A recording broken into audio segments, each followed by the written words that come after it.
तो कहानी की शुरुआत में यूक्रेन की पुरसकून जगह को दिखाया जाता है, जहाँ पर मैकोला नाम का एक आदमी छोटी सी झोपड़ी में अपनी बीवी के साथ रहा करता था। दोनों अपनी जिंदगी में बहुत खुश थे। मैकोला की बीवी आर्ट्स ड्राइंग किया करती थी। वो लकड़ी को तराश कर चीजें बनाया करती थी। वो लकड़ी का एंजल फरिश्ता बनाकर मैकोला की बाजू पर बांध देती है। मैकोला पास वाले स्कूल में मैथ्स पढ़ाया करता था। वो अपनी साइकिल पर बच्चों को पढ़ाने जाता था। मैकोला के घर में कोई भी इलेक्ट्रॉनिक की चीज नहीं थी। जब वो स्कूल में होता था तो ब्रेक के वक्त टीवी पर खबरें सुना करता था। ऐसे ही एक दिन वो टीवी पर खबर सुनता है कि रशिया में लोगों को मारा जा रहा है और रशिया यूक्रेन पर हमला करके उस पर कब्जा करना चाहती है। अब ये खबर सुनने के बाद मैकोला अपनी क्लास में बच्चों को पढ़ाने चला जाता है, जहाँ पर वो बड़े ही प्यार से बच्चों को पढ़ाया करता था। पर यहीं पर इस क्लास में एक बदमाश लड़का था जो मैकोला को बिल्कुल भी पसंद नहीं करता था। वो हर वक्त इन इरादों में रहता था कि कैसे मैकोला को स्कूल से बाहर निकाला जाए,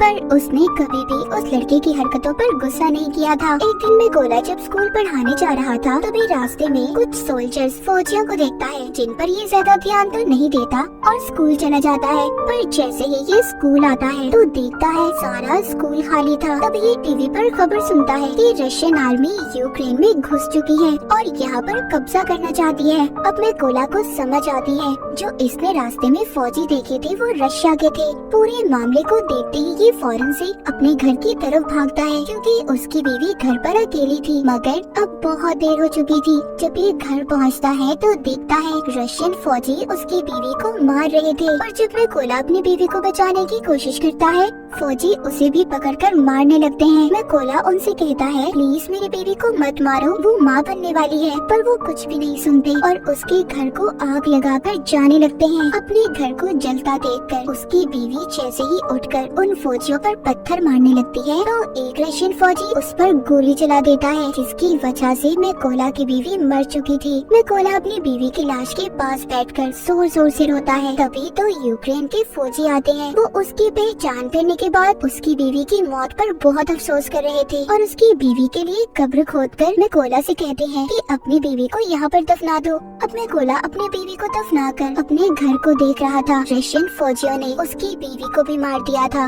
और उसके घर को भी जला दिया था, इसलिए अब वो बदले की आग में चल रहा था। वो रशियन फौज से बदला लेना चाहता था, इसलिए अब वो यूक्रेन के फौजियों से कहता है कि प्लीज मुझे भी आर्मी में शामिल कर ले, मैं भी फौजी बनना चाहता हूँ। ये सुनकर वो फौजी मैकोला को अपने साथ ले गए थे, पर जाने से पहले मैकोला अपने पास लकड़ी का एंजल रख लेता है जो उसकी बीवी ने उसकी हिफाजत के लिए बनाया था। जब ये बेस पर आता है तो यहाँ के कमांडर इसको आर्मी में शामिल नहीं करते, कहते हैं कि क्या पता ये कोई जासूस भी हो सकता है। पर मैकोला कमांडर को बताता है कि रशिया की फौज ने मेरी आंखों के सामने मेरे घर को जला दिया और मेरी बीवी को भी मार दिया, इसीलिए मेरे पास जीने की अब कोई वजह नहीं है। मैं रशिया की फौज को मार कर ही सुकून का सांस लूंगा। मैं अपने मुल्क को बचाऊंगा ताकि रशिया की फौज यहाँ पर किसी और के घर को ना उजाड़े। ये सुनकर कमांडर मैकोला को आर्मी में शामिल करने के लिए तैयार हो गया था। उसकी ट्रेनिंग अब शुरू हो जाती है। मैकोला को बंदूक के बारे में कुछ भी नहीं पता था।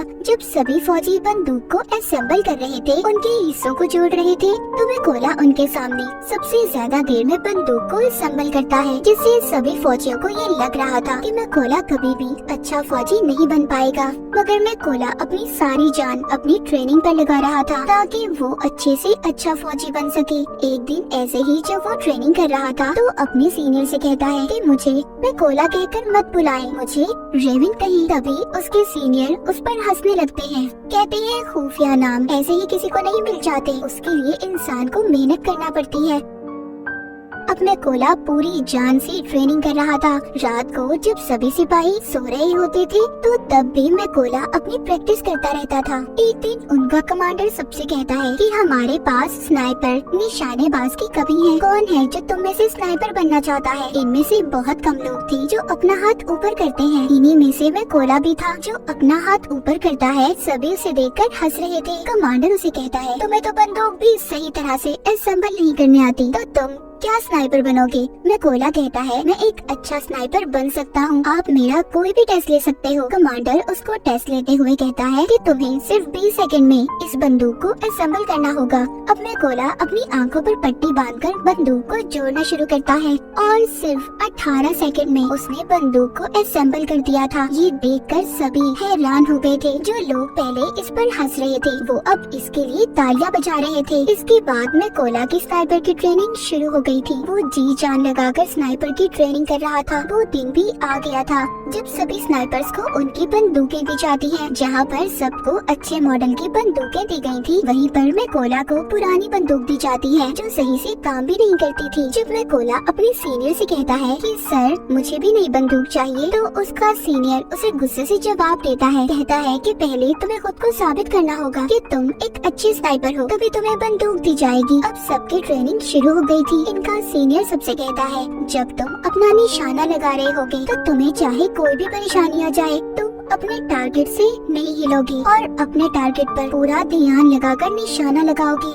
सीनियर सभी के पास बारी बारी जाता है और सबके पास गोलियां चलाता है। जो भी स्नाइपर जरा सा भी गोली लगने के डर से हिलता है उसको ट्रेनिंग से बाहर कर दिया गया था। जब सीनियर मैकोला के पास जाकर गोली को चलाता है तो उसे कोई भी फर्क नहीं पड़ता, वो जरा सा भी नहीं हिला था। जब वो अपने टारगेट पर निशाना लगा रहा था तभी सीनियर उसके पास आकर कहता है कि तुम अपने टारगेट को सिर्फ एक दफा ही देख सकते हो, और उसकी आंखों के आगे कुछ रख देता है। अब मैकोला जब निशाना लगाता है तो उसका निशाना चूक गया था, मगर सब जानते थे कि अगर मैकोला को नई बंदूक दी जाती और आंखों के आगे कुछ न आता तो उसका निशाना लग जाता। रात को स्नाइपर का नाइट शूट टेस्ट होता है जिसमें इन्हें रात के अंधेरे में अपने टारगेट को देखकर उस पर निशाना लगाना था। ये फ्लेयर गन को चलाकर सबको एक ही बार उनका टारगेट दिखाया जाता है।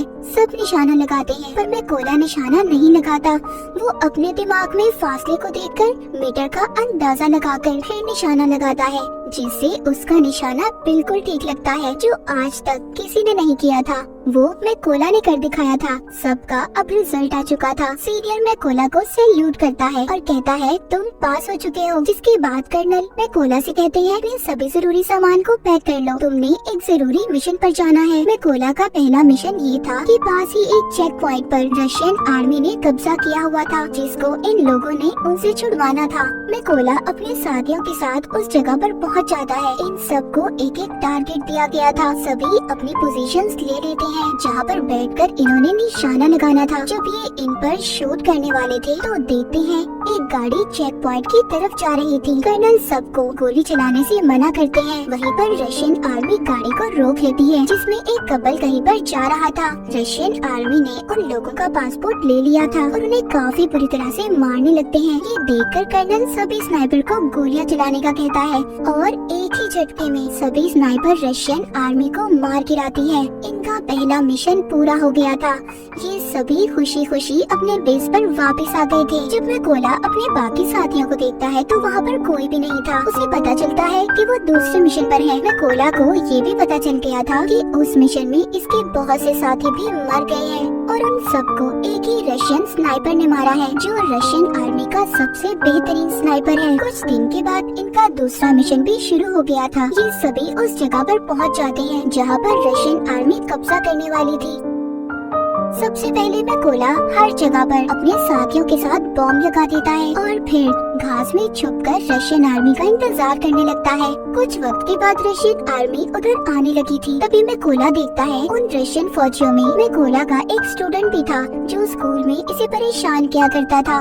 ये वही बदमाश लड़का था और अब वो रशियन आर्मी में शामिल हो चुका था। जैसे ही कर्नल इन्हें शूट करने का कहते हैं तो मैकोला थोड़ा सा घबरा गया था क्योंकि ये अपने स्टूडेंट को मारना नहीं चाहता था, पर फिर भी ये अपने सभी जज्बात को साइड पर रखकर गोली बॉम्ब वाली जगह पर चला देता है जिससे बहुत बड़ा धमाका होता है। सभी रशियन फौजी मारे जा चुके थे। बाद में कर्नल जब मैकोला के पास आते हैं तो पूछते हैं तुम क्या सोच रहे थे? मैकोला बताता है कि उन रशियन फौजियों में मेरा एक स्टूडेंट भी था। कर्नल कहते हैं कि वो उस लड़के ने चुना है कि वो गद्दारों में शामिल हो गया, इसीलिए तुम्हें उसके लिए बुरा मानने की जरूरत नहीं है। इसके बाद ही वापस से बेस पे आ चुके थे। कर्नल ज्यादातर अपना वक्त अब मैकोला के साथ ही गुजारते थे क्योंकि अब कर्नल पूरी तरह से मैकोला पर यकीन करने लगे थे। कर्नल मैकोला को बताते हैं कि मेरी 2 बेटियां हैं और उन्हें नहीं पता कि मैं आर्मी में कर्नल की पोस्ट पर हूँ। उनको मैं ये कह कर आया कि मैं बहुत बड़ा बिजनेस करता हूँ और मेरी बीवी ने भी मेरी बेटियों को नहीं बताया। ये सुनकर मैकोला भी अपनी बीवी की कर्नल को आखिरी निशानी दिखाता हुआ काफी दुखी हो जाता है। अब इसके बाद फिर से ये अपने अगले मिशन पर निकल पड़ते हैं। ये लड़ाई काफी बड़ी थी। सभी स्नाइपर्स छुपने के लिए एक गहरी खाई खोदते हैं और उसमें अपनी पोजीशंस ले लेते हैं। ये यहाँ पर इसलिए आए थे क्योंकि इन्हें पता चल गया था कि रशिया के कुछ फौजी यहाँ पर कब्जा करना चाहते हैं। यहीं पर कर्नल भी मैकोला के साथ थे। तभी यहाँ पर मैकोला देखता है उनमें वो फौजी भी था जिसने इसकी बीवी पर गोली चलाई थी। वो मैकोला के बिल्कुल निशाने पर था। कर्नल से पूछता है क्या मैं इस पर गोली चला सकता हूँ? कर्नल कहता है नहीं। मैकोला फिर पूछता है क्या मैं इस पर गोली चला सकता हूँ, क्योंकि वो अपनी बीवी का बदला लेना चाहता था। मैकोला का तो मिशन ही यही था कि वो अपनी बीवी का बदला लेना चाहता था। वो खुद पर कंट्रोल नहीं कर पाता और उस फौजी पर गोली चला देता है। पर इसके बाद रशियन आर्मी को इनका पता चल चुका था। कर्नल मैकोला से कहते हैं ये तुमने क्या किया? तभी एक स्नाइपर कर्नल पर शूट करके उसे भी मार देता है। सब रशियन फौजी इन पर बॉम्ब फेंकने लगते हैं। मैकोला कर्नल की लाश को बेस पर ले आया था पर बहुत ज्यादा दुखी था क्योंकि उसकी गलती की वजह से कर्नल मारा जा चुका था। मैकोला ने अब ये कसम भी खाई थी कि वो उस स्नाइपर को कहीं से भी ढूंढ कर लाएगा और कर्नल की मौत का बदला लेगा। इसलिए वो अगले मिशन के लिए अकेला ही निकल गया था। उसको उस स्नाइपर की जगह के बारे में भी पता चल जाता है। वो अब अपने टारगेट को फिक्स करके एक स्नाइपर को मार गिराता है, पर वहाँ पर एक स्नाइपर मैकोला पर गोली चला देता है जो उसको लगती तो रही पर वो जख्मी हो गया था। लेकिन स्नाइपर को भी मैकोला ने मार दिया था। अब क्योंकि वो जख्मी था इसलिए खुफिया जगह पर जाकर अपने जख्म के ठीक होने का इंतजार करने लगता है। तभी उसे अपने हेड की कॉल आती है जो बताते हैं कि हमें उस स्नाइपर का पता चल चुका है जिसने कर्नल को मारा था। तुम जल्दी से बेस पर आ जाओ। मैकोला अब बेस पर आ चुका था। जब इनकी ट्रेनिंग शुरू होती है तो इन्हें बताया जाता है कि वो स्नाइपर बहुत ही खतरनाक है। उसका निशाना आज तक गलत नहीं लगा। हेड यहाँ पर ये भी बताते हैं कि वो पहले यूक्रेन के फौजियों को मारता है, फिर उनकी वीडियोस बनाकर इंटरनेट पर डालता है ताकि यूक्रेन आर्मी हार मान ले। हेड बताते हैं कि हम 2 ग्रुप्स में जाएंगे। बिल्डिंग के अंदर वो स्नाइपर है, हम वहाँ पर जाकर उन पर हमला करेंगे।